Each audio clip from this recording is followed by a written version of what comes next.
Dear students, एक बार फिर से आप सभी का स्वागत है। वेलकम है कैरियर बूस्टर ऐप के ऊपर। पिछली कक्षा में हमने क्या सीखा था, उसी से आगे आज हम स्टार्ट करेंगे कि किस प्रकार तत्वों के फॉर्मूले बनाए जाते हैं। अगर आपने ये कक्षा नहीं लगाई थी तो पहले इसको लगा लीजिए, अन्यथा आपको आज की कक्षा में कुछ भी समझ में नहीं आएगा। हमने आपको बताया था कि हर तत्व के जो इलेक्ट्रॉन हैं वो उसके नाभिक के चारों तरफ घूमते हैं, और इसी अकॉर्डिंग हमने आपको ये भी बता दिया था कि कौन सा तत्व धातु है, कौन सा अधातु है, कौन सा उपधातु है। ये भी बताया था कि जो इलेक्ट्रॉन घूमते हैं नाभिक के चारों तरफ वो किस प्रकार घूमते हैं, यानी कौन सी कक्षा में कितने इलेक्ट्रॉन आते हैं। आपको बताया था कि पहली कक्षा में ज्यादा से ज्यादा 2 इलेक्ट्रॉन आ सकते हैं। 2 से ज्यादा अगर इलेक्ट्रॉन होंगे तो उसे अगली कक्षा में जाना पड़ेगा। जैसे लिथियम का नंबर 3 है तो पहली कक्षा में 2 ही इलेक्ट्रॉन, उससे अगला इलेक्ट्रॉन उसको अगली कक्षा में जाना पड़ा। ठीक है ना। तो ये सब कुछ हमने आपको बताया था, और लास्ट में प्यारे विद्यार्थियों मैंने आपको ये भी बताया था कि जिनकी बाहरी कक्षा में 1, 2 या 3 इलेक्ट्रॉन होते हैं वो धातुएं होती हैं। एक अपवाद भी है, हाइड्रोजन और हीलियम को छोड़कर ये अधातुएं हैं। हालांकि इनकी बाहरी कक्षा में 1 और 2 इलेक्ट्रॉन ही हैं। उसके बाद अधातुएं जिनकी बाहरी कक्षा में 4, 5, 6, 7, 8 इलेक्ट्रॉन होते हैं वो अधातुएं होती हैं। लेकिन इनमें भी कुछ 1-2 अपवाद हैं जिन्हें उपधातु कहते हैं, जिनके बारे में भी अब हम कुछ लेक्चर्स के बाद चर्चा करेंगे। आज हम आपको सिखाते हैं प्यारे विद्यार्थियों कि हाउ टू मेक फार्मूला। फार्मूले यानी सूत्र कैसे बनते हैं, सूत्र कैसे बनते हैं। तो पिछला अगर आपने पढ़ लिया है तो ही आज के लेक्चर में आपको कुछ समझ में आएगा। ठीक है, सूत्र कैसे बनते हैं। सूत्र बनने के लिए प्यारे विद्यार्थियों चाहिए संयोजकता। एक और चीज यहां पर मैं वर्ड इंट्रोड्यूस कर रहा हूं जिसका नाम है संयोजकता, या इंग्लिश में इसको बोलते हैं वैलेंसी। देखिए, एक सिंपल उदाहरण लेकर के मैं आपको समझाने की कोशिश करता हूं। मान लीजिए 2 लोग रह रहे हैं आस पड़ोस में, दोनों ने एक साथ प्लॉट लिया और मकान बनाना शुरू किया। क्या दोनों सिमिलरली एक जैसा मकान बना करके बीच में कोई पार्टीशन करेंगे या नहीं करेंगे? ऑब्वियसली है कि वो करेंगे। बीच की दीवार जो निकाली जाती है वो इसलिए निकाली जाती है कि इधर वालों की बातें उधर पता ना चले, प्राइवेसी मेंटेन हो सके। पर वो दीवार निकालता कौन है, ये वाला पड़ोसी या वो वाला पड़ोसी? तो प्यारे विद्यार्थियों दोनों मिलके निकालते हैं, दोनों साझेदारी करके निकालते हैं। तो इसी से उन दोनों के बीच बॉन्डिंग बनती है, दोनों के बीच प्यार बनता है। यही यहां पर होता है। सूत्र बनने के पीछे तत्वों का आपस में प्यार जुड़ा होता है। जो तत्व आपस में एक दूसरे से लगाव करते हैं उनके सूत्र बन जाते हैं, जो नहीं करते उनके नहीं बनते, और इसी का नाम है संयोजकता। वो प्यार कैसे बनता है? या तो आप किसी को कुछ दोगे, फॉर एग्जाम्पल सीमेंट आपने दिया, ईंट उसने दी, ठीक है ना। या फिर आपने किसी से कुछ लिया, तो आप जब लेन देन करते हैं पड़ोसियों के साथ तो वहीं से आपसी भाईचारा और प्यार प्रेम बनता है। यही होता है संयोजकता के साथ कि प्रत्येक तत्व जो है प्यारे विद्यार्थियों, संयोजकता समझने से पहले, संयोजकता का मतलब क्या होता है? टेंडेंसी टू लूज और gain electron. Tendency to lose और गेन इलेक्ट्रॉन। जैसा मैंने अभी बताया था ना कि प्यार प्रेम बॉन्डिंग कब बनती है? जब हम एक दूसरे की भावनाओं को समझते हैं, एक दूसरे के साथ लेन देन करते हैं, तो इसे बोलते हैं संयोजकता।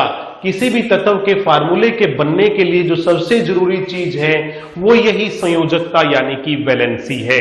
तो इसका डेफिनेशन क्या है? टेंडेंसी टू लूज और गेन इलेक्ट्रॉन। इलेक्ट्रॉन को छोड़ने या प्राप्त करने की अक्षमता को संयोजकता कहते हैं। इलेक्ट्रॉन को छोड़ने अथवा प्राप्त करने की अक्षमता को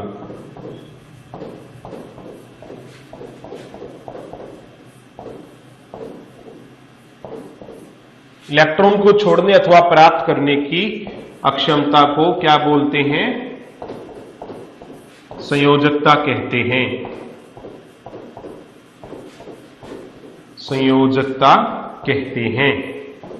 अब आखिरकार कोई तत्व क्यों इलेक्ट्रॉन छोड़ेगा या क्यों लेगा, क्यों छोड़ेगा और क्यों लेगा, उसके पीछे का जो सिद्धांत काम करता है वो है प्यारे विद्यार्थियों अष्टक सिद्धांत। अष्टक सिद्धांत, अष्टक सिद्धांत ये क्या है कि प्रत्येक तत्व चाहता है कि उसके बाहरी कोश में 8 इलेक्ट्रॉन रहे। ठीक है, 8 इलेक्ट्रॉन रहे, या फिर इसको छोड़ दीजिए अष्टक सिद्धांत को, आप मैं सिंपल वे में आपको समझा देता हूं। अष्टक सिद्धांत का जिक्र बाद में करेंगे, पहले आपको बता देता हूं। प्रत्येक तत्व चाहता है, प्रत्येक तत्व चाहता है कि उसका बाहरी कोश या कक्षा, कोश लिख देता हूं मैं या कक्षा, एक ही बात है, भरा हुआ रहे, भरा हुआ रहे। इसीलिए वह इलेक्ट्रॉन छोड़ता है। इसको प्राप्त करने के लिए लिख देता हूं मैं यहां पर, इसको प्राप्त करने के लिए, इसको प्राप्त करने के लिए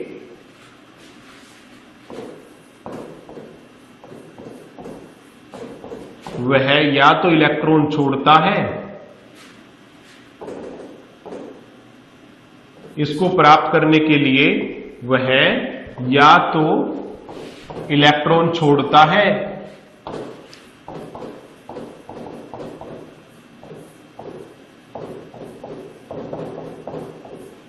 या लेता है।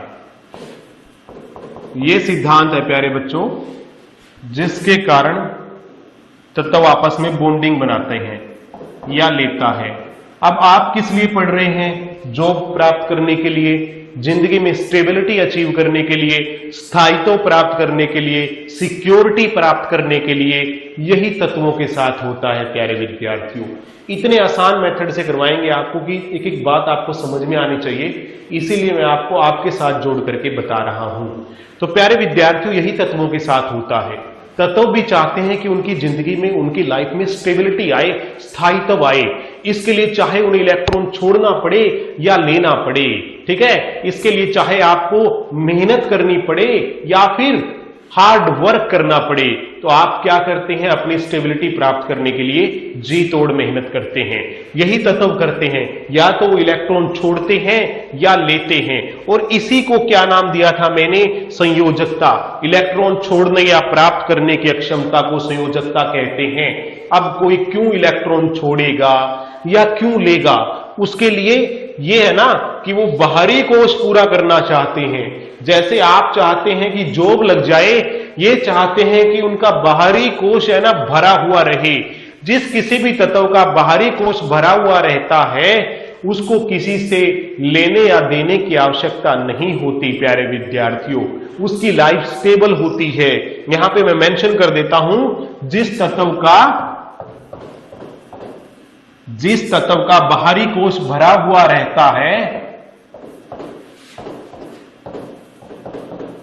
वह भी आपकी तरह स्टेबल रहता है जो जॉब लग जाते हैं। जिस तत्व का बाहरी कोश भरा हुआ रहता है,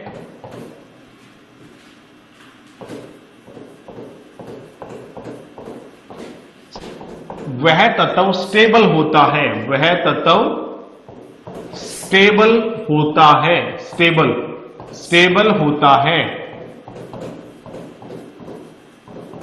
स्टेबल का मतलब ना तो उसको इलेक्ट्रॉन लेने की जरूरत है, ना अब देने की जरूरत है, अगर उसका बाहरी कोश भरा हुआ है तो, ठीक है। अतः वह किसी से अभिक्रिया नहीं करता, तो उसको किसी से कुछ भी लेने या देने की जरूरत नहीं है, नहीं करता। जैसे अगर आपको पीछे याद हो, मैंने आपको करवाया भी था, मैं दोबारा भी बता दूंगा आपको कि देखो कुछ तत्व ऐसे हैं जिनका बाहरी कोश भरा हुआ है। ये आर्गोन का नंबर 18 था प्यारे बच्चों, इसका बाहरी कोश भरा हुआ है। उसके अलावा पीछे जो नियोन का भरा हुआ है, ये मैंने कोर्स बना करके दिखाए थे, जिन बच्चों ने नहीं लगाई वो क्लास लगा सकते हैं पीछे वाली, ताकि आपको समझ में आ जाए। अब मैं आपको समझाता हूं। जैसे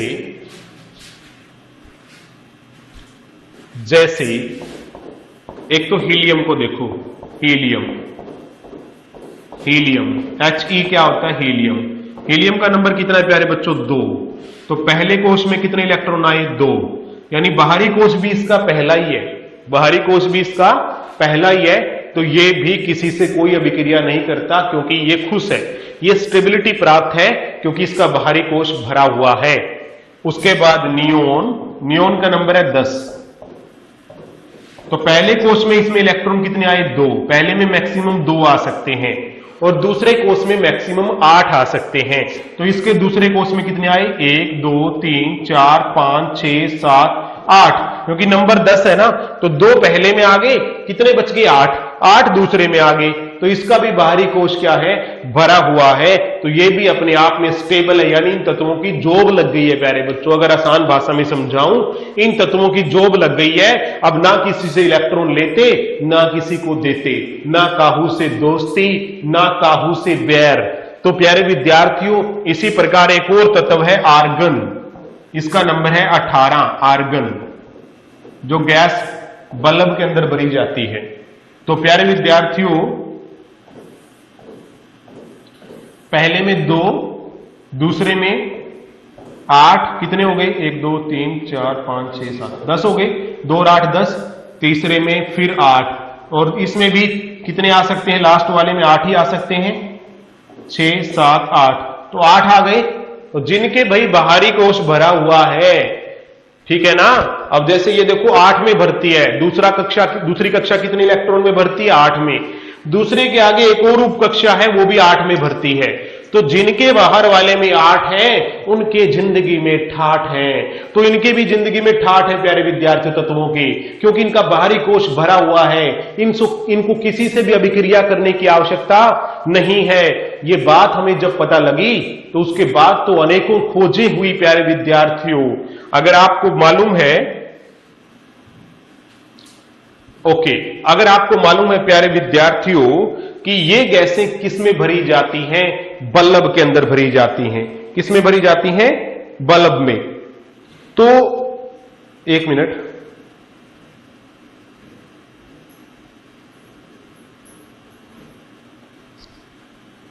हाँ, तो प्यारे विद्यार्थियों, यहां पर मैं एक और बात आपको बताना चाहूंगा कि देखिए, एक व्यक्ति थे थॉमस अल्वा एडिसन। ये वो व्यक्ति थे जिन्होंने बल्ब की खोज की। हुआ क्या कि बल्ब की जब भी ये खोज करते, तो बल्ब फ्यूज हो जाता। ठीक है, जब भी ये बल्ब को बनाने की कोशिश करते, तो बल्ब क्या हो जाता? फ्यूज हो जाता।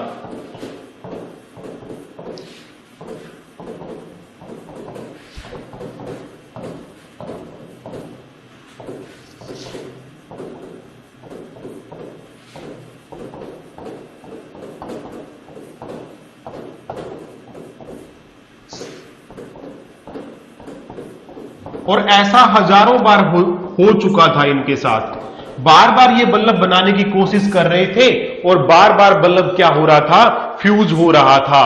तो ये बड़े परेशान हो रहे थे, और ये अटेम्प्ट इन्होंने हजारों बार किया, और हजारों बार करने के बाद भी बार बार बल्ब फ्यूज हो रहा था। फिर एक दिन ऐसा आया जब बल्ब क्या हुआ प्यारे विद्यार्थियों? यहां पर तो क्या हो रहा था? फ्यूज। एक दिन ऐसा आया जब बल्ब जगमगाने लगा। बल्ब क्या हुआ? जगमगाने लगा। वो दिन क्यों आया? क्योंकि जब इसको पता लग गया कि कुछ गैसें ऐसी भी हैं जो बल्ब के अंदर किसी से अभिक्रिया नहीं करती। जैसे मैंने कहा था, जिसकी जिंदगी में 8 है उसके ठाठ है, जिसके बाहरी कोश में 8 इलेक्ट्रॉन, उसके जिंदगी में ठाठ है। तो प्यारे विद्यार्थियों, ये जो 3 मैंने आपको गैसें बताई, हीलियम, नियोन और आर्गन, इनके बाहरी कोश भरे हुए हैं, अतः इनको किसी से कोई अभिक्रिया करने की आवश्यकता नहीं है। और ये बात जब एडिसन को पता लगी, तो उसने बल्ब में निष्क्रिय गैसें डाल दी, बल्ब में निष्क्रिय गैसें डाल दी। निष्क्रिय, निष्क्रिय क्या होती हैं? जो किसी से निष्क्रिय गैसें, जैसे आर्गन, निष्क्रिय गैसें जैसे आर्गन डाला, आर्गन या नियोन, आर्गन डाली तो बल्ब जलने लगा, तो बल्ब जलने लगा। क्यों जलने लगा? क्योंकि पहले वो ये गैसें नहीं डालता था और बल्ब के अंदर कौन सी गैस होती थी? ऑक्सीजन होती थी, और ऑक्सीजन तो अभिक्रिया कर लेती है क्योंकि उसके तो बाहरी कोश में 8 नहीं है, उसकी जिंदगी में ठाठ नहीं है, अतः उसको अभिक्रिया करने की जरूरत है। क्यों जरूरत है? 8 पूरे करने के लिए। लेकिन इनके जब आर्गन गैस उसने इसमें डाली, प्यारे बच्चों, कौन सी गैस डाली? आर्गन डाली। आर्गन को अभिक्रिया करने की आवश्यकता नहीं थी, बल्ब के अंदर वो चुपचाप रहती थी बिना किसी रिएक्शन के। इस कारण से बल्ब को कोई नुकसान वह नहीं पहुंचाती थी, और बल्ब की जो खोज हुई वो इस प्रकार हुई क्योंकि एडिसन ने अंत में निष्क्रिय गैसों को बल्ब के अंदर डाला। अगर ये आइडिया उसके दिमाग में न आता तो हजारों प्रयत्न होने के बावजूद भी बल्ब नहीं बन पाता, क्योंकि हमेशा ऑक्सीजन गैस ही उसमें रहती जो बल्ब के फिलामेंट को जला देती। तो जब उन्होंने बल्ब की खोज की और एक किसी पत्रकार ने उनसे पूछ लिया कि एडिसन साहब आप ये बताइए कि आपने हजारों बार बल्ब बनाने की कोशिश की, उसके बाद आप सफल नहीं हुए और अंत में इतने हजारों प्रयासों के बाद आप सफल हुए, इसके बारे में आपका क्या कहना है? आप इतनी बार विफल होकर के आप परीक्षा के अंदर पास हुए। तो एडिसन का जवाब था कि मैं इतनी बार फेल नहीं हुआ, मुझे यह पता लग गया कि इतने हजार तरीकों से बल्ब नहीं बन सकता, तो मैंने एक हजारों ऐसे तरीकों की खोज की जिनके द्वारा बल्ब नहीं बन सकता, जिससे अनेकों वैज्ञानिकों का समय बच गया जो ऐसा प्रयास करने में नष्ट होता। तो आप ये नहीं कह सकते कि मैं विफल हुआ, बल्कि मैंने ऐसी इतनी खोजें की जिनके द्वारा बल्ब नहीं बन सकता, और अंत में वो खोज की जिस प्रक्रिया से बल्ब बन सकता है। तो ये थे थॉमस एडिसन। तो प्यारे विद्यार्थियों, उसी बात पे हम जाते हैं कि जिसके बाहरी कोश में 8 है उसके जिंदगी में ठाठ है, या जिसका बाहरी कोश भरा हुआ है चाहे 8 ना भी हो, क्योंकि पहली कक्षा में 2 ही आते हैं। तो जिसके पहली कक्षा में 2 है वो भी खुश है क्योंकि उसकी भी पहली कक्षा भरी हुई है। तो ये भरने के लिए ही की जाती है बॉन्डिंग, जिसे हम बोलते हैं संयोजकता, जो आज हमने स्टार्ट किया था कि संयोजकता का मतलब क्या है। संयोजकता का मतलब है इलेक्ट्रॉन छोड़ना या लेना। छोड़ेगा क्यों या लेगा क्यों? क्योंकि उसे भरना है अपना बाहरी कोश। आप पढ़ते हो क्यों? क्योंकि आपको लेनी है जॉब। इसी प्रकार तत्वों को इलेक्ट्रॉन छोड़ करके या लेने के लिए जरूरत क्यों पड़ती है? क्योंकि इनको अपना बाहरी कोश भरना होता है अपनी जिंदगी में। क्या प्राप्त करने के लिए? स्टेबिलिटी प्राप्त करने के लिए। प्यारे विद्यार्थियों, क्या प्राप्त करने के लिए?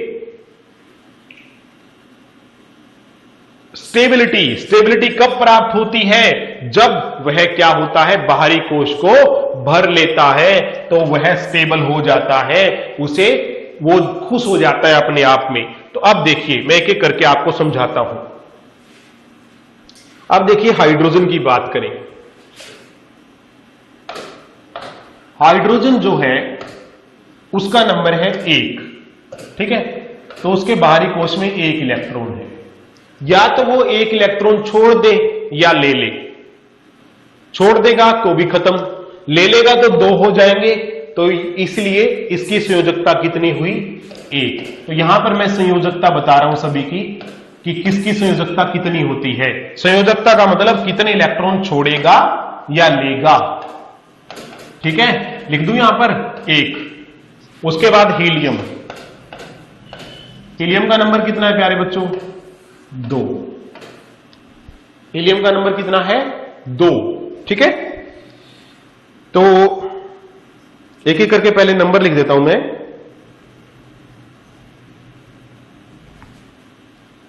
ठीक है, हीलियम का 2 है। अब मुझे ये बताओ, क्या हीलियम को इलेक्ट्रॉन लेने की या देने की जरूरत है? संयोजकता का मतलब होता है कितने छोड़ेगा या कितने लेगा। सिंपल, फर्स्ट लाइन में मैंने यही बताया था। टेंडेंसी टू लूज और गेन इलेक्ट्रॉन, ये तो खुश है भाई, ना तो लेगा या ना देगा, यानी जीरो, इसकी संयोजकता है जीरो। उसके बाद हम बात करते हैं लिथियम की, इसका नंबर है 3। तो इसके पहले कोष में कितने इलेक्ट्रॉन बताए थे मैंने? पहले कोष में 2 बताए थे और दूसरे में 1। अब अगर ये 1 इलेक्ट्रॉन छोड़ दे तो इसका ये कोष है ये भरा हुआ रह जाएगा। तो या तो कोई छोड़ता है या लेता है, तो काम कौन सा करेगा, छोड़ेगा या लेगा? जो काम आसान होगा, जिस काम में उसको आसानी होगी वही करेगा। अगर देखा जाए इसको 7 लेने पड़ेंगे या फिर 1 छोड़ दे तो इसके बाहरी कोष में कितने हो जाएंगे? अगर 1 छोड़ दे तो 2 हो जाएंगे प्यारे बच्चों, 2। तो ये भी हीलियम की तरह खुश हो जाएगा। तो ये क्या करता है प्यारे बच्चों, इस बाहरी को 1 को छोड़ने की कोशिश करता है, इसलिए इसकी भी संयोजकता कितनी हुई? 1 हुई। समझ में आ रहा है ना? कितने छोड़ेगा या लेगा? छोड़ेगा या लेगा वो डिपेंड करता है कि आसान क्या है, आसान क्या है। इसके लिए आसान है 1 छोड़ना, तो यह 1 छोड़ देगा। Point to be clear. अब आगे आ जाते हैं। उसके बाद नंबर है बेरिलियम का। बेरिलियम का नंबर मैंने बताया था 4। तो इसके पहले कोष में 2 और दूसरे में भी 2 इलेक्ट्रॉन हैं, क्योंकि पहले में अधिकतम 2 आ सकते हैं और दूसरे में अधिकतम 8 आ सकते हैं, लेकिन इसका तो नंबर ही 4 है, तो पहले में 2 आ गए और दूसरे में 2 आ गए। तो इसकी संयोजकता कितनी हुई प्यारे बच्चों? लगाओ दिमाग और बता दो कि क्या करेगा ये 2 छोड़ेगा, बाहरी कोष पूरा करना है ना हर किसी को स्टेबिलिटी प्राप्त करने के लिए, या फिर 6 लेगा। 6 लेगा तो भी इसके 8 हो जाएंगे और इसके जिंदगी में 68 हो जाएंगे, पर 6 लेना बहुत मुश्किल है, इसलिए ये 2 छोड़ करके क्या प्राप्त करने की कोशिश करता है? स्टेबिलिटी प्राप्त करने की कोशिश करता है, क्योंकि 2 छोड़ते ही इसका जो पहला कोष है कम से कम वो तो भर जाता है, इसीलिए इन 2 इलेक्ट्रॉन को यह छोड़ने की कोशिश करता है। बोरोन का नंबर 5 है, तो इसके पहले के अंदर 2 है प्यारे बच्चों और तीसरे में 3 है, दूसरे में 3 है, तो ये 3 छोड़ेगा बजाय 5 लेने के। 5 लेगा तो 8 हो जाएंगे, लेकिन छोड़ना आसान है इसलिए 3 छोड़ देता है। कार्बन का नंबर 6 है, तो पहले में 2 और दूसरे में 4, तो इसके लिए क्या आसान है? या तो ये चारों छोड़ दे या 4 ले ले, दोनों ही बराबर हैं। तो हालांकि कार्बन लेने की कोशिश करता है ताकि 8 पूरे हो जाएं, तो कार्बन की संयोजकता कितनी हुई? 4 हुई। कितनी हुई? 4। समझ में आ गया? अगले पे चलते हैं। अब नाइट्रोजन का नंबर है 7, तो पहले कोष में कितने आ गए? 2, दूसरे में आ गए 1 2 3 4 5, 7 हो गए ना, 2 और 5 7। तो इसकी संयोजकता कितनी हुई? 5 छोड़ेगा या 8 पूरे करने के लिए 3 लेगा? क्या आसान है? इसके लिए 3 लेना आसान है, तो इसकी संयोजकता 3 हुई। ऑक्सीजन नंबर 8, पहले में कितने आए? 2, दूसरे में कितने आए? 1 2 3 4 5 6, तो इसके लिए 6 छोड़ना आसान है या 8 पूरे करने के लिए 2 लेना आसान है। संयोजकता कितनी हुई? 2। संयोजकता में हम वो लिखेंगे भी या तो कितने छोड़े या कितने लिए, बस। ठीक है, तो ये 2 लेगा तो भी इसकी संयोजकता 2 है, अगर कोई 2 छोड़ता तो भी उसकी संयोजकता 2 ही होती। उसके बाद फ्लोरीन नंबर 9। तत्वों के नाम मैंने आपको एक ट्रिक के द्वारा पिछले लेक्चर में करवा दिए थे, तो जो नए जुड़े हैं वो पिछला लेक्चर देख लेंगे तो आसानी रहेगी। पहले में आगे 2 और दूसरे में 1 2 3 4 5 6 7, तो इसको अगर 1 मिल जाए तो इसके 8 हो जाएंगे और इसकी जिंदगी में 68 हो जाएंगे, तो यह 1 लेगा बजाय 7 छोड़ने के। उसके बाद नियोन का नंबर 10, तो पहले में 2 और दूसरे में 1 2 3 4 5 6 7 8, तो इसके 8 पूरे हो गए प्यारे बच्चों। इसको ना लेना ना देना, ये ना लेगा ना देगा, तो इसकी संयोजकता कितनी हुई? 0। तो इस प्रकार आप संयोजकता बना सकते हैं। 1 2 की ओर बना के दिखा देता हूं मैं आपको। सोडियम, मैग्नीशियम, एल्यूमिनियम, सिलिकॉन, तो 4 की ओर बना देता हूं, बाकी की आप खुद बना लेना। तो सोडियम का नंबर है 11, तो पहले में आ गए 2, दूसरे में आ गए 1 2 3 4 5 6 7 8 और तीसरे में आ गए 1। तो तीसरी जो कक्षा है जिसमें 8 हो सकते हैं, तो इसके 1 है, या तो 7 मिल जाए या 1 छोड़ दे। आसान क्या है? आसान है 1 छोड़ना। तो संयोजकता क्या हुई इसकी? 1 हुई। मैग्नीशियम का नंबर 12, पहले में 2, दूसरे में 8, 1 2 3 4 5 6 7 8, और तीसरे में कितने बच गए? 2 बच गए। तो इसकी संयोजकता कितनी हुई? 2, क्योंकि या तो ये 6 ले या 2 छोड़े। तो आसान क्या है? 2 छोड़ना। उसके बाद एल्यूमिनियम, पहले में कितने आए? 2, दूसरे में कितने आए? 1 2 3 4 5 6 7 8, 2 और 8 10 हो गए। कितने बच गए? 3। तो या तो 3 छोड़ दे या 5 ले ले, छोड़ना आसान है। तो इसकी संयोजकता कितनी हुई? 3। सिलिकॉन, पहले में 2 आए, नंबर है इसका 13 था तो इसका 14 है, तो नंबर 14 है। तो पहले में 2, दूसरे में 8, 2 और 8 कितने हो गए? 10, तीसरे में कितने बच गए? 4। तो या तो 4 छोड़ दे या 4 ले ले। तो इसकी संयोजकता कितनी हुई? 4 हुई। हालांकि ये 4 लेने का काम करता है, बकायदा छोड़ने के। तो ये इस प्रकार प्यारे विद्यार्थियों किसी की भी संयोजकता निकाल सकते हैं, और संयोजकता से बनते हैं सूत्र। संयोजकता से बनते हैं सूत्र, बिल्कुल इजी। अब हम आपको सिखाते हैं सूत्र कैसे बनाए जाते हैं। सूत्र इसीलिए बनते हैं ना, क्योंकि आपस में एक दूसरे की साझेदारी करते हैं, या किसी को देते हैं या किसी से लेते हैं। बिल्कुल सिंपल सूत्र बनाना। अब आपको पेपर में आ गया कि सोडियम क्लोराइड का सूत्र बनाइए। देखिए प्यारे विद्यार्थियों, पहले तो आप ये समझ लीजिए, ये है जैसे क्लोरीन, इसका नाम क्लोरीन है ना, क्लोरीन। आपको 20 तक तो मैंने याद करवा दिए थे, 17 नंबर है इसका। जब ये किसी के पीछे लग जाती है तो इसको बोलते हैं पीछे लगने पर। पीछे लगने पर, जैसे मान लीजिए आपका नाम सुमित कुमार है, सुमित आपका नाम है और पीछे कुमार आपका पीछे का नेम है, या फिर सुमित फॉर एग्जाम्पल सुमित नैन है, ठीक है। तो सुमित आपका नेम हो गया, नैन आपका सरनेम हो गया। तो पीछे लगने वाले सरनेम, अगर ये क्लोरीन किसी के पीछे लगे तो इसको क्लोरीन ना कह करके क्लोराइड कहते हैं। ये थोड़ा सा अगर आपको पता लग जाएगा तो आसान रहेगा। पीछे लगने पर क्या बोलते हैं इसको? क्लोराइड। इसी प्रकार ये है ऑक्सीजन, और अगर ये किसी के पीछे लग जाए तो इसको बोलते हैं ऑक्साइड, ठीक है। इसी प्रकार ये है सल्फर, एस, किसी के पीछे लग जाए तो सल्फाइड। अब इसी प्रकार ये है हाइड्रोजन, जब किसी के पीछे लग जाए तो इसको बोलते हैं हाइड्राइड। बस आइडाइड लगाना है, आइडाइड, ये ध्यान रखना, सभी के साथ ऐसे ही होगा, हाइड्राइड, ठीक है। ये चीज आप समझ लो तो आपको आसानी रहेगी। अब मैं आपको सूत्र बनाना सिखाता हूं। जैसे पेपर में आ गया सोडियम क्लोराइड का सूत्र बनाइए। सोडियम क्लोराइड का सूत्र क्या रहेगा? Sodium chloride. तो यहां से आपको 2 बातें पता लग गई। एक तो सोडियम, सोडियम को कौन से अक्षर से लिखते हैं इंग्लिश के? देखो मैंने अभी बताया था, Na से।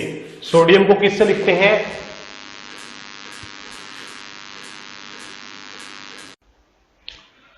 तो प्यारे विद्यार्थियों, सोडियम क्लोराइड की बात कर रहे थे, तो देखिए सोडियम क्लोराइड, ठीक है।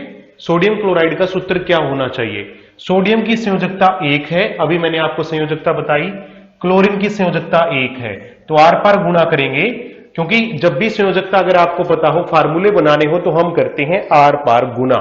तो सोडियम के नीचे क्या आ गया? 1, क्लोरीन के नीचे आ गया 1।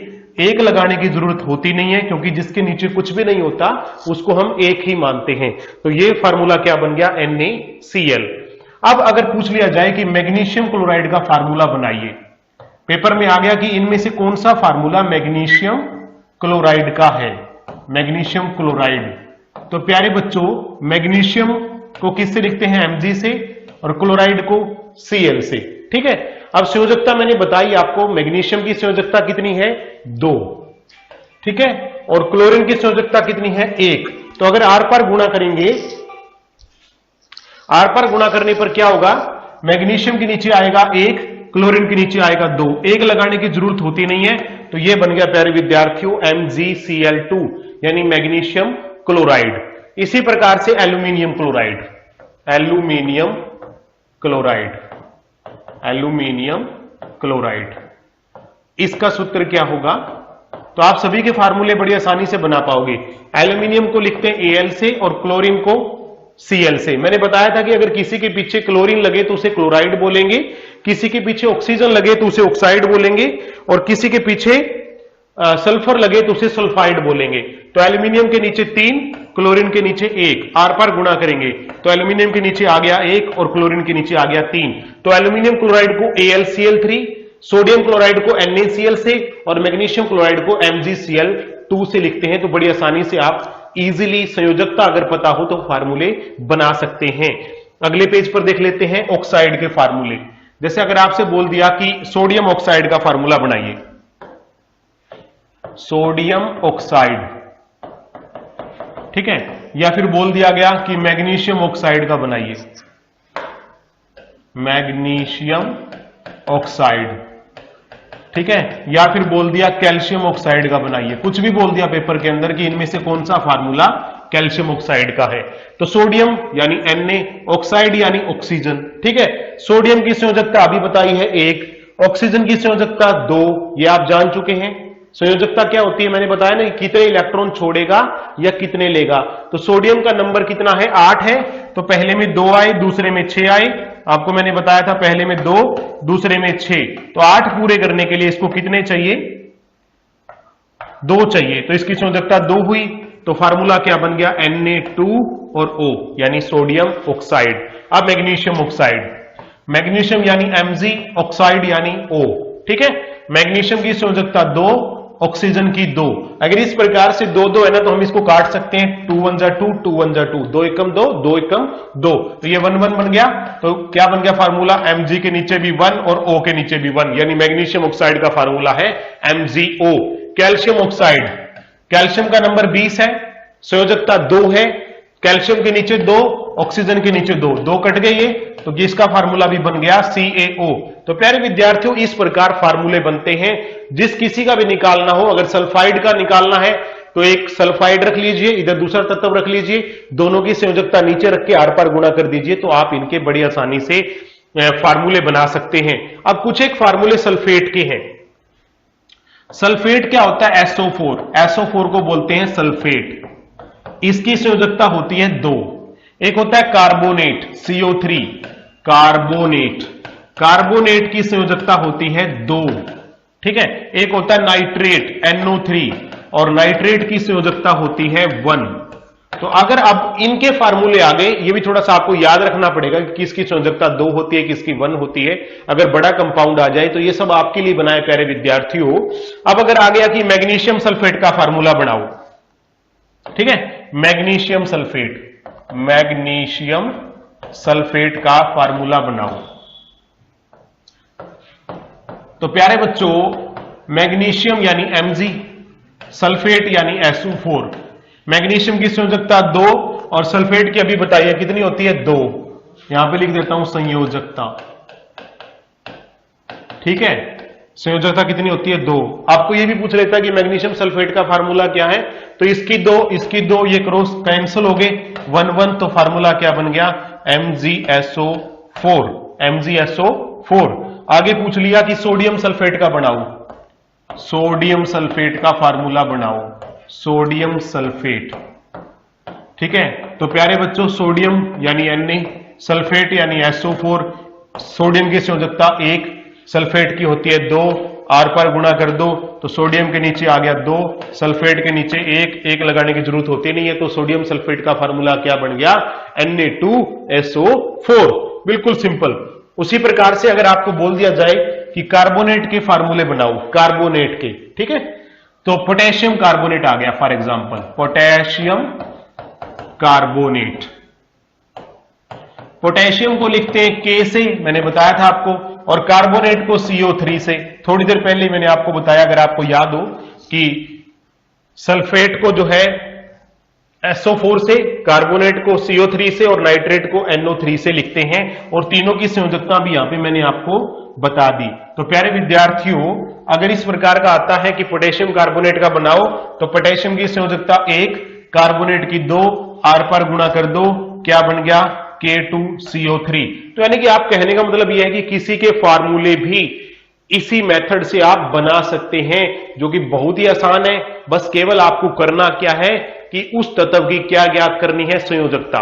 जब एक बार आप संयोजकता ज्ञात कर लेंगे तो फिर आपको यह करना बहुत ही इजी हो जाएगा प्यारे विद्यार्थियों। और संयोजकता कैसे ज्ञात करते हैं यह मैंने आपको बता भी दिया था, ठीक है। यहां पे मैं फिर दोबारा से नोट्स के लिए, आपके नोट्स बनाने के लिए मैं लिख भी देता हूं। संयोजकता ज्ञात कैसे करते हैं।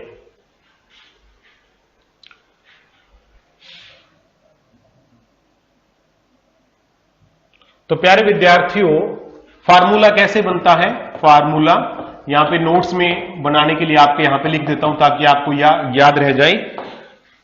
दोनों तत्वों की संयोजकता को, दोनों तत्वों की संयोजकता को आर पार गुणा करने पर, संयोजकता को आर पार गुणा करने पर फार्मूला बनता है। आर पार गुणा करने पर फार्मूला बनता है, करने पर सूत्र या फार्मूला बनता है, बनते हैं या बनता है, बनते हैं लिख देते हैं, ठीक है। और इसी पेज पर मैं सबकी संयोजकता लिख रहा हूं ताकि आपको याद रहे। हाइड्रोजन की संयोजकता यहां पे लिख देता हूं, संयोजकता, संयोजकता इसी पेज पर लिख देता हूं ताकि आपको आसानी रहे। 1 हीलियम की 0, लिथियम की 1, बेरिलियम की 2, ठीक है। तत्व संयोजकता, यहां भी ये क्या थे, तत्व संयोजकता। बोरोन की 3, कार्बन की 4, नाइट्रोजन की 3, ऑक्सीजन की 2, फ्लोरीन की 1, नियोन की 0, ठीक है। थोड़ा सा इसको इधर ले लेता हूं ताकि और तत्व हम लिख सके यहां पर।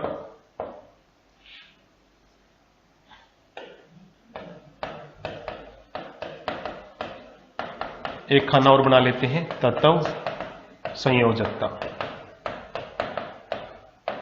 ठीक है। नियोन की 0, ठीक है। सोडियम की 1, मैग्नीशियम की 2, ठीक है। एल्यूमिनियम की 3, सिलिकॉन की 4, फास्फोरस की 3, ठीक है। सल्फर की 2, सल्फर के बाद क्लोरीन की 1 और आर्गन की 0, ठीक है। उसके बाद पोटेशियम की 1, कैल्शियम की 2, सल्फेट की 2, कार्बोनेट की 2 और नाइट्रेट की 1। ये सभी की मैंने यहां पर संयोजकता लिख ली। इसी संयोजकता को आर पार जब आप गुणा करेंगे तो प्यारे विद्यार्थियों आपके फार्मूले बन करके तैयार हो जाएंगे। इस प्रकार आपके फार्मूले बन जाते हैं। कैसे बनते हैं, तत्वों की आर पार गुणा करके। तो जब एक बार आप ये सब कर लेंगे ना तो फिर आपको बिल्कुल इजी हो जाएगा कि किस प्रकार फार्मूले बनते हैं। प्यारे विद्यार्थियों, आपको बिल्कुल इजीली कि ऑक्साइड के फार्मूले कैसे बनते हैं, सल्फेट के फार्मूले कैसे बनते हैं, कि एक तरफ तत्व रखो दूसरी तरफ सल्फेट, आर पार गुणा कर दो संयोजकता से। उसके बाद कार्बोनेट के कैसे बनते हैं, ठीक है। उसके बाद नाइट्रेट के कैसे बनते हैं, ठीक है। अगर आपको आ गया प्यारे विद्यार्थियों कि सिल्वर नाइट्रेट का फार्मूला बताओ। सिल्वर नाइट्रेट क्या होता है, जिसका इस्तेमाल किया जाता है फोटोग्राफी में, सिल्वर नाइट्रेट। तो प्यारे बच्चों, सिल्वर का जो है वो 1 होती है संयोजकता। सिल्वर की संयोजकता कितनी होती है, 1, ठीक है। थोड़ा माइक को एडजस्ट कर लेते हैं एक बार। यस, सिल्वर की संयोजकता होती है, सिल्वर को लिखते हैं Ag से, नाइट्रेट को NO3 से। अभी बताया सिल्वर की 1, नाइट्रेट की 1, तो आर पार गुणा कर देंगे। सिल्वर नाइट्रेट का फार्मूला क्या हुआ, AgNO3, ठीक है। तो इस प्रकार अगर आप करेंगे तो आपको फार्मूले बिल्कुल ही इजी लगेंगे, किसी प्रकार की कोई दिक्कत नहीं आएगी। अब आ गया मान लीजिए कॉपर नाइट्रेट का बोल दिया, कॉपर नाइट्रेट। तो एक दो और आपको बता देता हूं, कॉपर को लिखते हैं Cu से, नाइट्रेट को अभी बताया NO3 से। कॉपर की 2 होती है, नाइट्रेट की 1 होती है। तो फार्मूला क्या बन गया, CuNO3 ब्रैकेट में लेके इसके नीचे 2 लगा देते हैं, क्योंकि ये बहुत बड़ा है ना, कंपाउंड है। तो यहां पर अगर इसके लगाते तो 32 बन जाता, इसीलिए हमने क्या किया, इसको ब्रैकेट में ले लिया ताकि जो है क्लियर कट ये समझ में आ जाए कि हम बताना क्या चाह रहे हैं। तो ये चीज है प्यारे विद्यार्थियों, इस प्रकार सूत्र बनते हैं, बड़ी इजीली हमने इसको समझा। तो अगली क्लास के अंदर जल्दी आपसे मुलाकात होगी, तब तक के लिए थैंक यू वेरी मच, जय हिंद।